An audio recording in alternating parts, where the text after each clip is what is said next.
All right. Well, dude, we're fucking here. We're doing it. Episode, I don't know what number, even though it's been like 4 or 5. But fucking today on the show, on The Successful Failure, we have my man, dude, my fucking man, Travis Parker, everybody. What's up? Stuntman, comedian extraordinaire. I know. What a fucking shift, right? From fucking Crazy. stuntman to comedian. I'm pretty sure if I can pull this off, I'll be the first. First. There's no other comedians that used to be stuntmen that I know of. That's very true, actually. Yeah. Well, I guess the Jackass dudes, right? Well, not stand-up. Well, Steve-O? Yeah. Nah, you don't. That's different. That's not stunts. That's No?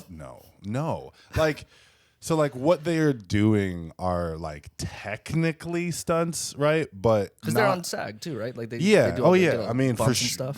for sure. But the difference is, it doesn't appear that they take the same care and precaution that we do. Because like our whole job is like we don't want to get hurt, right? That's the thing, Right. But it's just the thing that you want us to do. We can't always do it without getting hurt, but we try very hard. We spend a lot of thought, time, and energy and practice into trying to be able to do all these things without getting hurt.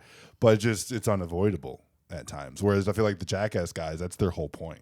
To get hurt. Is to be like, how much can we make this like suck or hurt or whatever? And so they're like doing what we're doing, but they're taking the opposite approach. I see. Yeah, that's how I look at it. What was the craziest stunt you've done? Well, I mean, crazy is relative. Depends on, because like Dangerous. Yeah. Even that's relative. Is it? Yeah, because I've done like partial fire burns, like not a full body burn, but I've had like my arm set on fire, and like it's one of the things where until you do it, it's very daunting because it's fire, Right. And you're like, That's oh intimidating. my God, this just all I know about fire is it's hot and it kills people. Like Yeah, that's so. And then I've done a few things in a car. Like I'm not a car guy, like by any means. Like there are guys who that's their whole specialty is they just drive. Right. But I've been put in a car a few times. Like I had to get T-boned. I was like backing out of a parking lot and this dude T-bones me. And then I had to do some other little shit. But that to me is the most intimidating because I'm not a car guy. Okay. So for me, I'm like, well, the risk of like this going wrong is high. Like I'm not confident because I don't know what the fuck I'm doing. Right. So like in my mind, that's like the sketchiest. But I've also like jumped off of buildings and I've like, gone up and down stairs before, like falling. Oh, like, Jesus. Yeah. Like, so it's like, I've done some crazy shit that's like, for some people would be like, that's so fucking wild. But it's like some of the simpler things are way fucking trickier. I see. Yeah. I see. So Give me 1 second. I want to see. Oh yeah, go for it. No, you're good.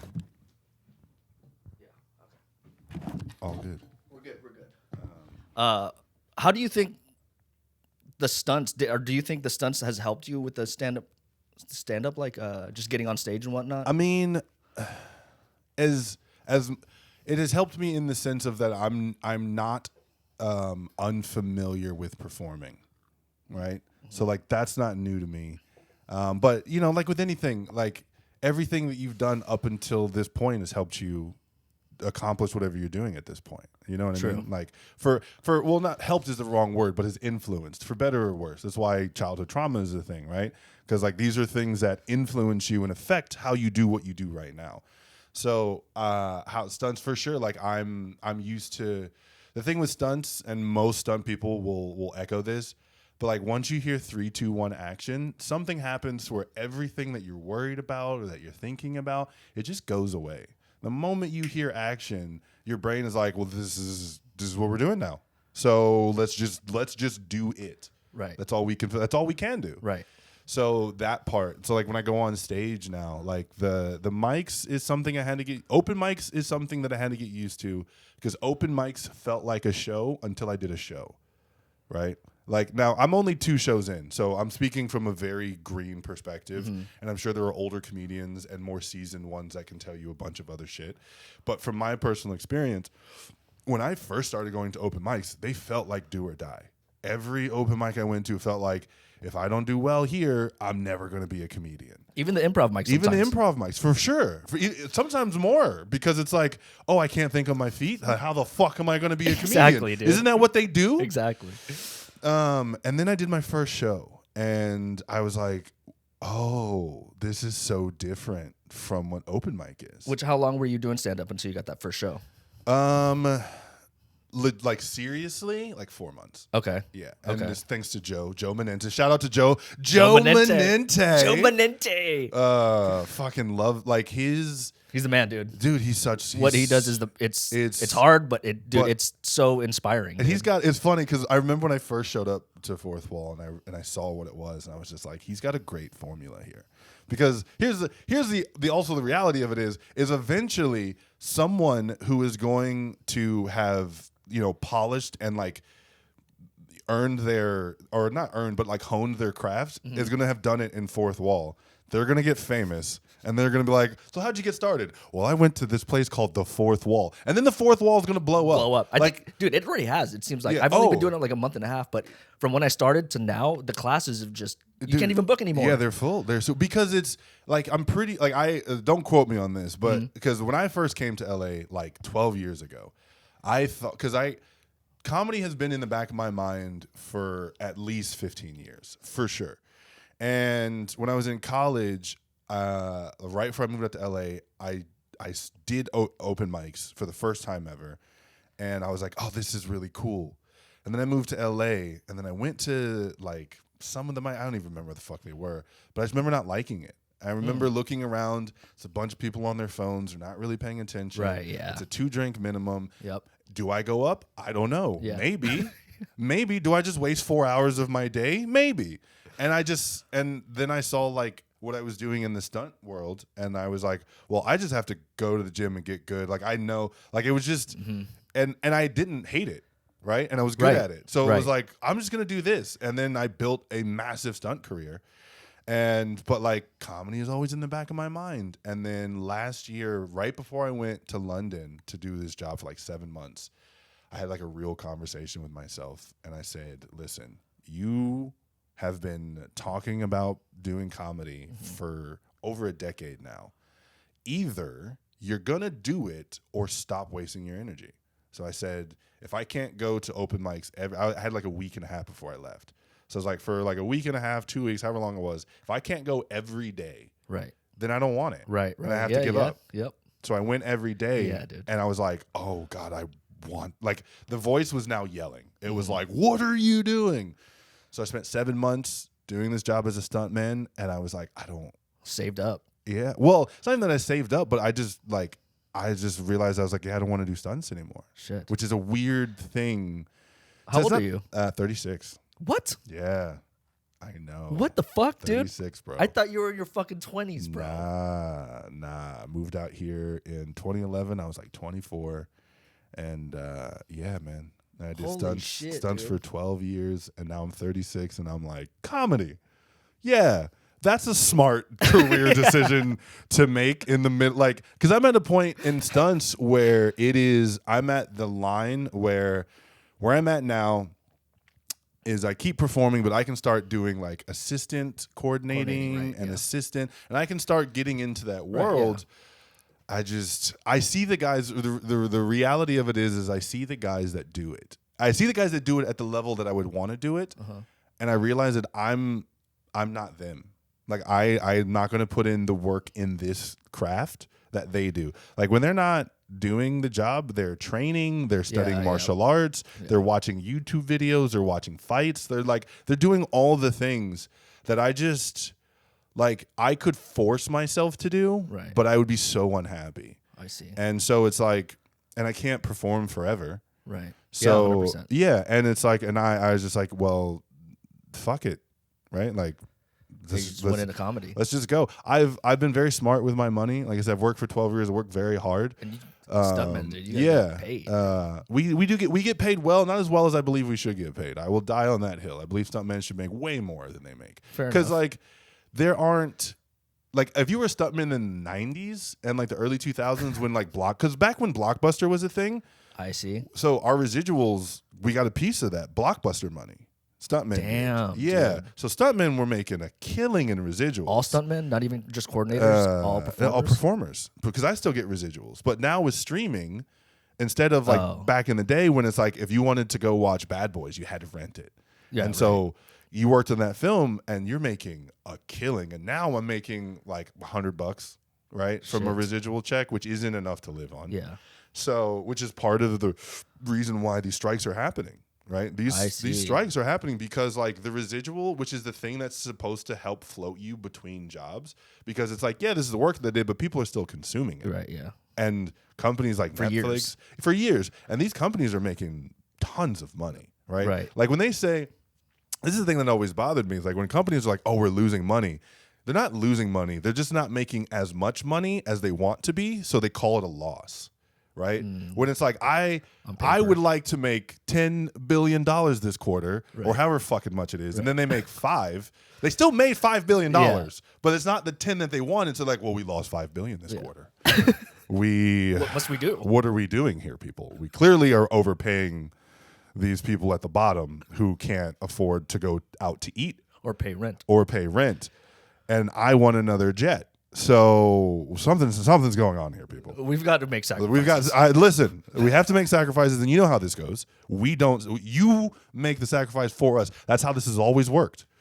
It's how America was built, right? It was literally built on other people making sacrifices for a few to get really wealthy. It's all a pyramid scheme, man. It's a huge pyramid scheme. America is a massive pyramid scheme. I would know. I've been in a couple of those. I would know. I'm just trying to get to the top of the pyramid, man. All right? Aren't we all? Yeah. Let's go back to your first show. Oh, yeah. You were doing comedy for, you said 4 months, I think? So 4 months. And then I did my first show. Yeah, that's super tangential. Sorry. No, you're fine. So then I did my first show, and it felt really good. If you ever come see me, I'm so different in my shows than I am an open mic. You would think I feel like everybody is. Dude. Yeah, I'm like aggressively different. I was watching my stuff from this past weekend, and it's like I'm never in the same place for more than like a half a second. I'm always moving. No kidding. Always moving. But yeah, so when I did that show, and I realized how free I am allowed to be, and how much fun. Like the first show was fun, but it was still nerve-wracking because it's the first one, and I'm still very worried about doing it right. But then when I went to the open mic right after that show, I was like, oh, this isn't everything. Like it's important, and we need to do it, but it's not the pressure that I was giving myself, and like where I had open mics as to like what they were. I realized right away like how different it was, and not to say that like I don't still get nervous and want to do well, because I always want to do well. Right. I don't think anyone that does anything wants to be bad at it. Right. 100%. Yeah. 100%. So I still want to be good, and so there's still that like I'm trying to be good, but after my second show, so I had my second show this past Saturday. Yep. It was an awakening. It was like a spiritual awakening. Something I had fun, like fun to a degree of like I felt like I was just goofing off, like because I knew my material. Just loose. Yeah, I knew my material, but I was just like, yeah, fuck it, let's just throw some shit out. And we had 2 comedians drop out. So originally we had 8 minutes. Shit. So and I was like, my whole thing was like, okay, I got to make sure I don't go over the light. But then Joe was like, well, 2 comedians dropped out, so you guys can do 10. And I was ready for 10. For 10? Yeah. But you've been doing 10. Well, that's the thing. The open mics, too, right? the open mics at the cafe are 10 minutes, and so that's where I practice. Okay. So I was like 10 minutes is fucking yeah. So instantly, the only thing I was nervous about was having enough time, and then I knew I had enough time. I wish that was my problem. But then I knew I had enough time. Yeah. And once I knew I had enough time, then there was some jokes that were like on the chopping block. I was like, I may or may not do. But then the moment he said 10 minutes, I was like, fuck it, we're gonna do everything. Yeah. I'm gonna throw everything out, see what people react to. And I had a fucking blast. That's amazing. And even like yesterday at the improv mic, I felt looser. Like now I feel looser. Which is good, because it's like, that's the thing. It's the nerves will come because it's performance anxiety is really what it is. Right, it's not nerves. I thought it was. And then thanks to weed, I've realized it's just anxiety. Weed. Brought to you by Successful Failure. Brought to you by weed. Brought to you by weed. Which has been a great fucking thing for me. Smoking more.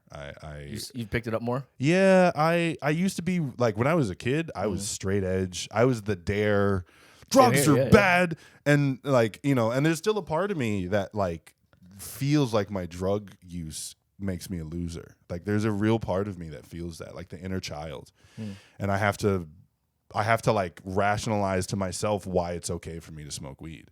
Which I have to do. I do that a lot. I think, right? Where you 100%. like, you have to like rationalize things that you know are okay, but you've been indoctrinated to believe that they're not. Yeah, exactly. It's a whole fucking thing. What better way to spark up there, right?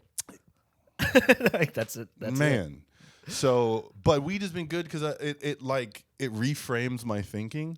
And so sometimes like I'll be thinking about material and then I'll smoke a joint and I think about it completely differently. Right, dude. Yeah. And it's so good, but I'll never perform. No. I'll never perform under the influence. No. That's my because then it's like I will be chasing that state of mind. Exactly, yeah. And it's impossible to maintain. You just go into a rabbit hole. Yeah, right? It gets bad. With tolerance building up and because like with my tolerance up now, I can smoke as much weed as I need to for the last half of the day. But like, you know, that's fine. Then I go to bed and I wake up. But it's not like I need it for just this like 10 minutes that I'm going to do this show. It's like, okay, I have to get perfectly high to do this for like... Which people do. I know. Right? They'll be like, okay, I got to smoke like 15 minutes before my set. Yeah. And listen, look, if you can do that and like with you know, precision and grace and I'm not here to tell people what they should or should 100%. Not do with their own.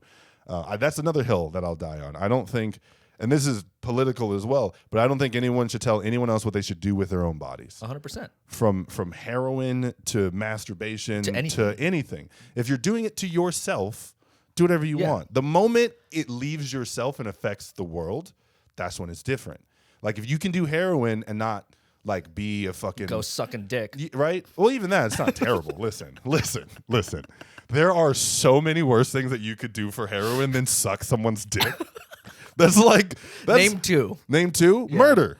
Easily. Yeah. You could rob a child. You could be like, this kid's got lunch money. Okay, fair enough. There are so many. Once the kids get into it, I'm like, all right. Right? Yeah. No, but like going to an adult who's like, hey man, I'll suck your dick. And that adult gets to think about it and be like, do I wanna? Do I want this $5 in my pocket? I forget. How much? What do I want more? Have you seen the documentary of these two couples in New York? I think this came out in like the 2000s or like 99. But they were heroin or crack addicts, dude, or both. Yeah. And they were documentarians, and they would follow them around for like 6 months, and it was literally them, like dudes going out and sucking dick for heroin. And they would, dude, it's on camera. I forget what it's called, dude. It's on HBO. See, that's the level of addiction that I don't want to get to, right? Imagine if people suck dick for weed, though. That's fucking crazy. Which is funny though, because it's always this is the thing that I'm realizing as we're saying this. It's always sucking a dick. It's never I'll eat your pussy. I'm gonna eat your pussy for $5. Like that has never happened. I've never always dick. It's always dick. It's always dick because men are the only ones who will think about that. A woman will be like, ew, no. Like they're sensible. They're like, I don't need my pussy. Also, because they could get it from anywhere. Exactly. Right? It's I could get Brad Pitt to eat my pussy for free. So why would I why would I pay you to, maybe not Brad Pitt. He's been famous for way too long. But you know what I mean. Yeah, 100%, dude. But I just never thought of that until right now. That's a good bit, though. It might be. That's a good bit. That might It's be. always just sucking dick. You guys might have started. You've seen the start of a bit.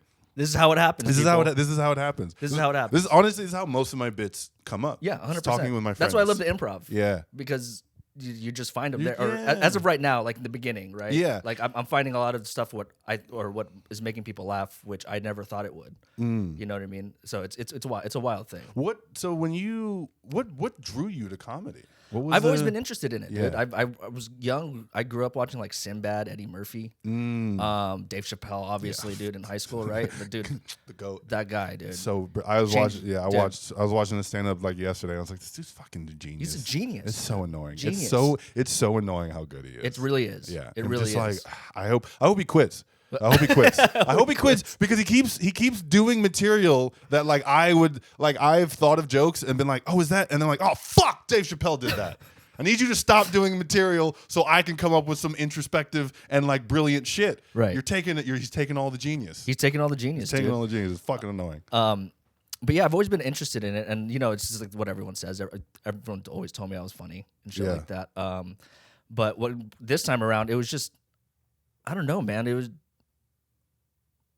I was just getting old. You know what I mean? I was turning 34, and I was just like, if I'm not gonna do this now, I'm never gonna do it. So I just went into it, and like what you did, I was like, okay, we'll see how the first couple weeks go. And Yeah. dude, the first like 2-3 open mics were hard, but after that, I was just like, I love this. This is it's a different hard. It is a different hard. It's not as scary. I think also is what happens. You lose that fear of because it's intimidating, right? It's very intimidating. Yeah, it's very intimidating. Especially like you got to follow up someone who just made the whole laugh room on the joke. Yeah, that like they walk out on. were you there yesterday at the improv? No, not yesterday. No. Yeah, Timon killed. Did he? At the his first? I was dying, and then I was just like, well. I guess we all have to follow this, right, dude? Amazing, yeah. You were there last week when Joe had a killer set, dude. Yeah, right? Dude, oh yeah, he fucking killed that shit. Yeah. He killed it, dude. Yeah. That was fucking great. Yeah. And that was a fun day too. Like that that whole day was good. Yeah, got the room started off the right foot, and it just everyone killed that day. Yeah. It felt like. Yeah, it's fun. Like, but here's the thing, like, because that 4:00 crowd is typically the same, right? Which makes sense with scheduling, right? It's like these are people who have off work at this time, so like it would make sense that but it's as time goes on, that whole group will get better, right? And eventually it'll just be a bunch of people killing all the time. That's true, right? And we just saw that like last week. Yeah, like it's starting, but like eventually that'll happen. And then either they'll leave or they'll just keep coming back because it's like for me, I will never stop going to the fourth wall. Right. I don't care how far my career takes me. And now the frequency in which I go will for sure change, obviously. 100%. But as far as its ability, like it gives me a safe space to try really bad material. And I feel comfortable trying some shitty shit. And I'm like, I don't know if this is going to work or not. Or I can just figure stuff out. Like it's not, people aren't harsh about, oh, I'm going to come in here and I thought of this last night and I was high, so I'm going to talk to you guys about it. And people are very supportive because like during the bit, people will be like, well, why? Yeah. And then they'll go into it and then it just makes it even funnier. You know what I mean? Which is sometimes is hard for me. I don't know if you feel this way because sometimes people will say something that I know is factually inaccurate and I'm a big nerd. Okay. And I just want to be like, well, that's wrong. I spread misinformation all the time. I'm a misinformation spreader. Oh, I'm a huge nerd. Like my YouTube is all like science and is like, it fucking dude, really, it's biology, astronomy, like that's just my whole YouTube feed. I spend 90% of my YouTube learning new shit. And then good for you. I love learning. I've always loved learning. I just hated being told what to learn. That was my thing when I was younger. Same here. It was like, well, you have to learn this. And I was like, but no, fuck you. But I don't care about it. Why do I need to? Why do I fucking do this? But now I can learn whatever I want. Like, you know. So you like science stuff then? Oh my god, dude! It's why the science stuff? I think because it is the only sense of objectiveness within this world, right? Most of what we do in our day to day is subjective. How we feel about everything. Even this right here, the fact that we like this is subjective. This isn't subjectively a cool thing to do. Yeah. It's a thing that some people like, so we're doing it. Whereas science is like, we're here to figure out the objective truth. It is, we do math and we do studies and we do experiments to figure out a thing that you can't argue with, because if you argue with me, I just tell you to go do it, you'll do it, and then you'll see that I'm right. Right? There's no opinion. There's no opinion in like the hard sciences for the things that they know. Obviously, there are tons of things in the scientific community that they're still trying to learn. There are way more things to learn than we'll ever figure out. Yes. Right? Especially in our lifetime. Oh, yeah. Yeah. Maybe in like 10,000 years if we're still here.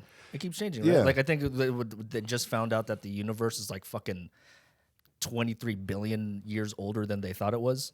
Oh, really? Shit. Yeah. That I hadn't heard yet. It was like a couple days ago. Oh, okay. Well, I'll have to check that out. It's wild. Yeah, so it's always going to be changing. But that's the other thing that I like, and this is why I love scientists, is because they don't have any nothing that they come up with is holier than thou. So everything that they do, they're like, well, yeah, this is what we know based on what we know. Mm-hmm. And if what we know changes, so too will our conclusion.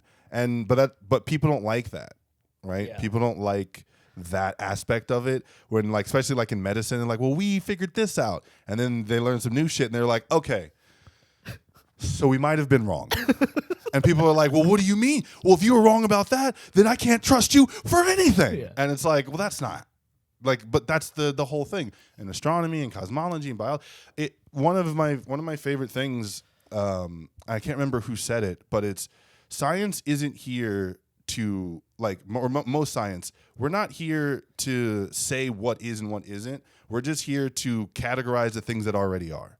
Right. There's a lot of talk. I do a lot of looking into because gender is a big thing now. Right. It's a huge fucking issue. Right. And so instead of just listening to TV, I'm like, well, what do people who study biology have to say? Because if anyone's going to actually know what the fuck they're talking about, it's these people who can. And literally, it's like it is across the board. It's like, oh, yeah, there aren't two genders. Like, that's ridiculous. Gender is a construct, and it's based on societal. Like, gender is your understanding of what society says that a male should be, or your understanding of what a male should be. But there's no, in biology, so I shouldn't say gender, two sexes. It's definitely not that simple. Like I was learning about, because we learned in high school that chromosomes, right? XX and XY. Yeah. That's the difference between male and female. There are it's called Sawyer syndrome, but there are women who have XY chromosome, but lactate, give birth, do this whole thing. Men who have no, women. No, there are women. No, men or XY is supposed to be the male chromosome. Okay. But there's a thing called Sawyer syndrome, where there is a to everyone, like you could see, like your girlfriend could, if she had Sawyer syndrome, would be exactly the same, but she'd have an XY chromosome. Oh wow.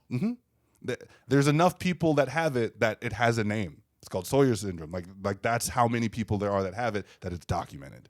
Right? Holy shit. Yeah. So that's what I'm saying. Like when you listen to the people that actually know what they're talking about, and they start talking about the differences and like what sex is between males and females, you realize it's way crazier than it is. But also, it's not that surprising if you think about how different we just look as people. So as different as we look, so too probably are all the other things underneath the hood. Like why wouldn't it be? Right? So, I mean, there are certain biological processes that we all share, which is why medicine works, for sure. But like outside of that, I mean, it's, and who are you to tell somebody how they feel? I agree. In those things, right? It's a whole, I mean, a lot of, it's funny because most comics agree, right? And that's actually a thing that, like, when I try out some of the material in that space, it's like I'm expecting more people to disagree with me. And so the punchline is just the truth. But like when people agree, that's not funny. It's just, oh yeah, no, of course. Yeah. That's the response. Yeah. And that's a hard thing to like work out in comedy is trying to how to find that funny within that truth and not just rely on the truth alone. Right. So, man, I go off on rants. Rants. No, this is great. Yeah. Seriously, this is great. Yeah. Honestly. What's your process like in going from fucking science to back to jokes? What's your process like with this stuff? Like, do you write, then go test it out at open mics? And I want to hear about it. So usually what I do is because, like I said, a lot of my material comes from when I'm hanging out with friends. It is how hard do me and my friends laugh at if I'm going on a rant? How hard are we all laughing? And if we're dying, then it's worth noting, and then I will try it out at a mic. There are times when I'm alone, because I spend a lot of time alone. I'm very much an introvert.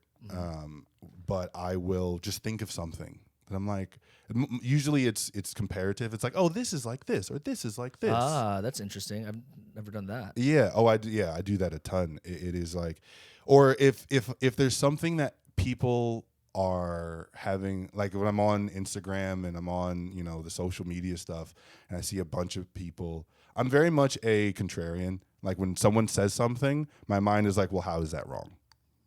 And honestly, I do it with myself as well. Like I'll think something, and I'm like, I think this is the thing, and my brain's like, well, how are you wrong? Yeah.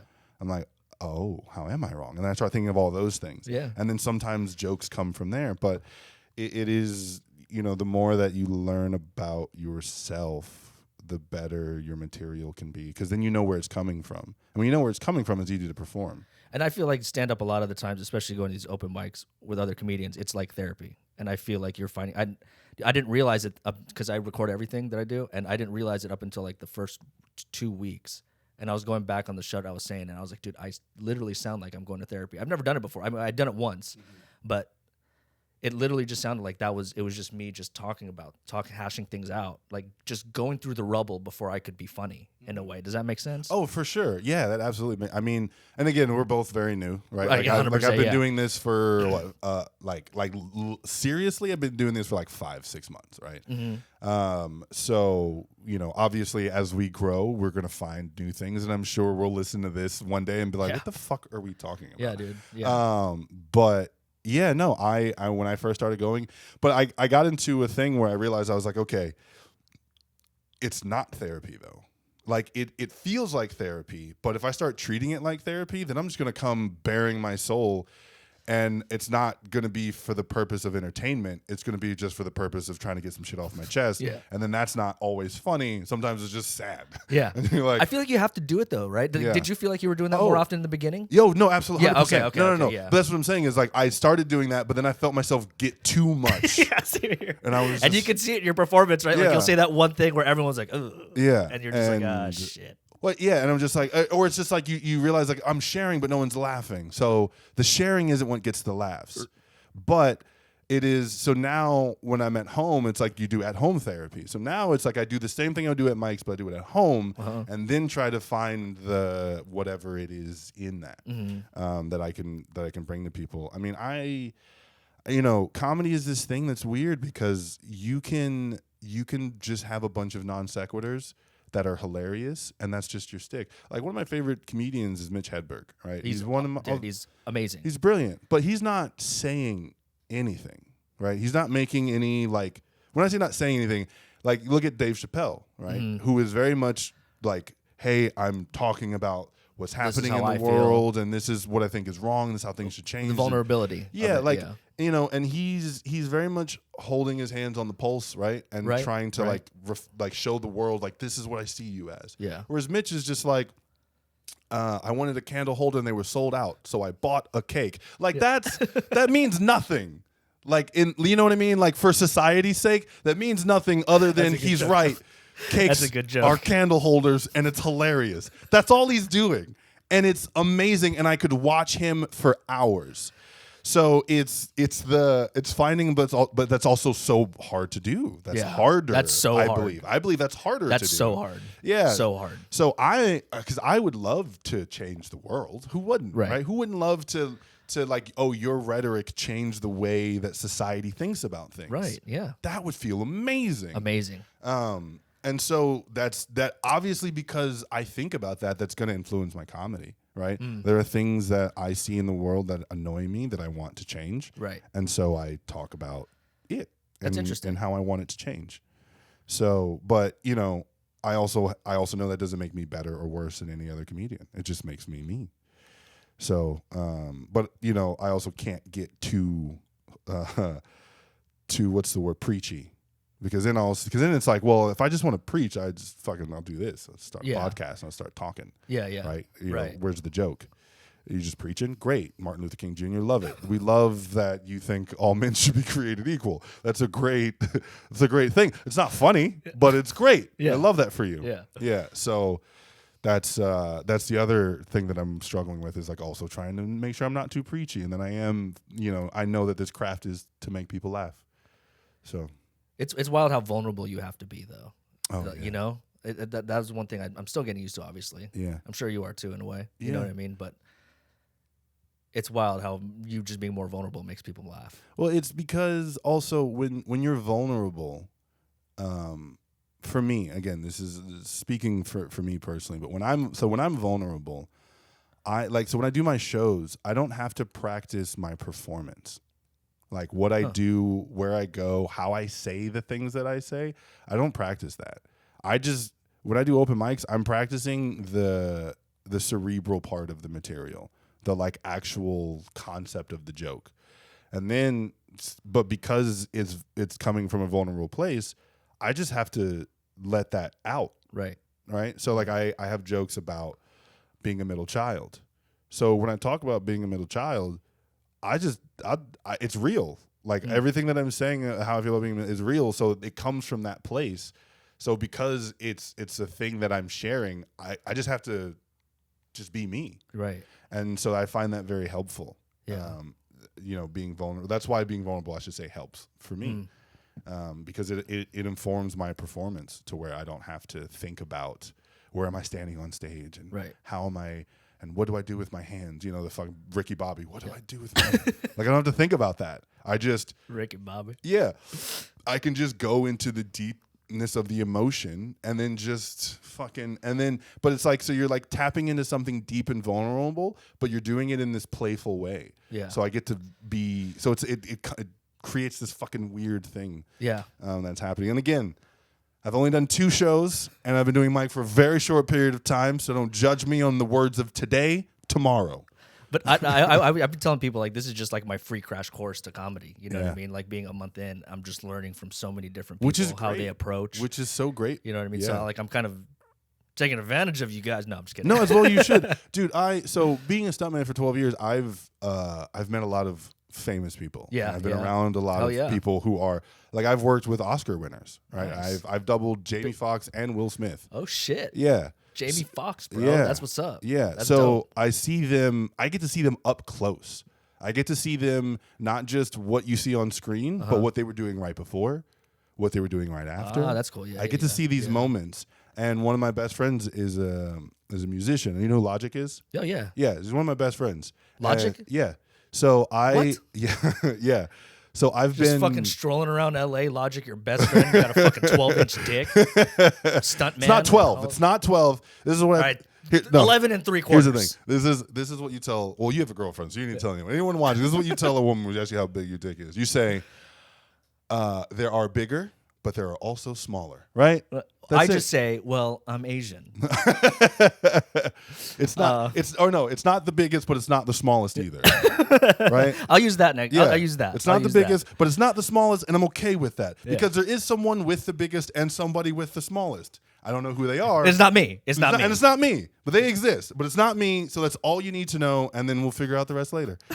But no, so he, his last 2 tours, he invited me on tour with him.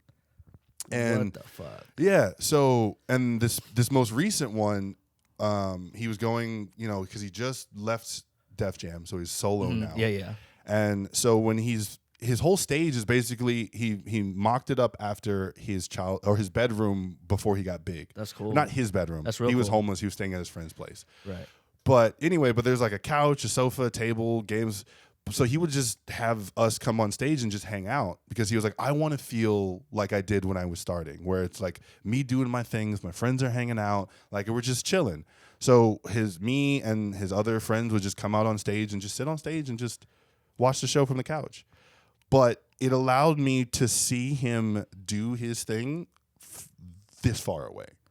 And watching him, and like I said, I'm a nerd. So like I wish I could just watch things to enjoy them. I really do. I can't. Movies are like the only example of where I can just like enjoy a thing the first time I watch a thing, which is why I'm very anal about spoilers and shit, because I'm like, I don't ruin this. I get one. Yeah. I get one to watch it as a normal human, and then I'm analyzing every fucking thing about this thing that I do. Right. So as I'm watching him on stage, I'm analyzing how he holds his mic, when he changes, when he goes up to the audience, when he moves around. And they gave me the inner ear thing so I can also hear the dialogue. That's so when he's talking about the things, and I'm just like, seeing that, it's like a cheat code. Yeah, dude. I used a PA on film sets, and I would get good with the sound guys because they would give me lavalier, like whatever the feed, and I would hear directors give direction, and that was like my crash course. Oh yeah, set. dude, that's that's such a fucking hack. Yeah, and it's amazing. Yeah, dude. And so, and for him and with like when I watched, like there's a story in one of my bits that I tell, but he plays the piano for me, my mom, and my aunt, and as we're standing there. As he's playing, he's just playing for us because my mom was like, hey, would you mind playing? Because, it's Jamie Foxx. And my mom's like, of course. So, but he's looking at her, at me. Like, he's always engaged with everybody in the performer, room. dude. Yeah. And the same thing when I watch Logic perform. He is fully engaged with his audience. Like, he's doing his thing, but you could see him making eye contact as he goes. That's amazing. And when I was starting doing open mics and when I did my first show, eye contact scared me. Not scared me, but I felt it, and I didn't know what to do with it. Yeah. And then the second show, I was like, because the second show, this came after because I was just on tour with him like a month or so ago. And then like after that, so then on this show, I was like aggressively making eye contact with people because they want to be a part of the show. Yeah, 100%. You know what I mean? Yeah, 100%. Like it feels good to feel like they're talking to you. Yeah, exactly. Like, oh, we're all in this together. That's why I think crowd work has become such a huge thing right now. Because of the podcast, you know what I mean? People want to be in on it. They want to be part of the show. They want to be a part of the show because, listen, if not if they could, but you know, people would love to be performers. I think there's something in humans that sees it and admires it, but not everyone has the strength or the recklessness or the stupidity. I was just gonna say, right? Or you know, there's a lot of things that go into getting on stage and just talking in front of people. Yeah, and not everybody has that, which is fine. It's good that not everybody has that because this would be way harder to do. It's already hard as fuck. Could you imagine if everybody wanted to do this? It seems like it now, right? Yeah. Well, yeah. But yeah. So, but yeah, it's like I'm just very lucky that I have had the years under me that I've had as a stuntman, and I think I when I first started, I didn't talk about being a stuntman at all. I think most people, even at the fourth wall, some people still don't know at the fourth wall, right? But it was because I didn't want that to be who I was on stage. I didn't want to just be a comic because he's funny because he's a stuntman and he can talk about stuntman things. Yeah, I want to be funny. Yeah. And then be a stuntman. And so it's like, oh, great, he's funny. And then he's also a stuntman? Yeah. Oh, my God, what? Okay, tell me about that. And then but I didn't want it to be all of my identity. I see. And so, yeah, I shied away from that material. I'm starting to do more of it now. But, yeah, it's just, it's tough. It's tough wanting to, it's just wanting to be an individual. Yeah. 100%. Yeah, that's what we all want, right? Yeah, right. I want to be me. Be yourself. Yeah, I want people yourself. to be like, Travis is good. Be you. Yeah, not that stuntman comic. No. It's Travis. I see. Yeah, I like that. And on that note, we got to get to fucking fourth wall. Oh shit! Improv mic, 4:00. NoHo, Joe Manente. Thank you guys for listening. Travis, tell my 3 followers where they can find you on social media. My Instagram is @IWishYouWould with spelled EYE. You know what? It's fine. It's going to be in the description. I'll put it in the description of YouTube. I do it all on YouTube. It's so hard to spell. But here's one more thing before we go. Yeah. The thing that I'm doing now that I think is very important that someone told me is that to treat this like a job. So I used to just do a few hours a day of just like either mics or working on my material, and I talked to a friend, and I realized that if I want this to be a career, I have to treat it like such. So every day from 10 to 6, with the exceptions of like the occasional lunch or whatever, but from 10 to 6 is pure comedy. I'm either watching specials, working on my material, writing something, or at an open mic. 10 to 6 every day. It's a job. It's a 9 to 5. And if I don't treat it as such, and I give myself weekends off, it's important to give your brain time to like be normal again. Right, yeah. And also, you can't, you have to make sure that you still live your life. Because if all you do is comedy and that's it, then you'll forget what it's like to be in the real world and you can't connect with people. Because people don't do comedy every day. Right. People live in the real world. So it's important to also live in the real world or have a life outside of comedy. Yeah. So anyway, those are my last 2 things I wanted to say. I was just like, I want to make sure I say that. Great. No, that was great stuff. Yeah, I want to make sure I say that today. It's like, treat it like a job, but also like any job, have a life outside of it. Yep. It's important. Thank you, Travis. I appreciate you being here, brother. Oh, dude, no problem. Let's go fuck shit up at the fourth wall. Let's do some jokes. Let's do it. Thank you, Travis.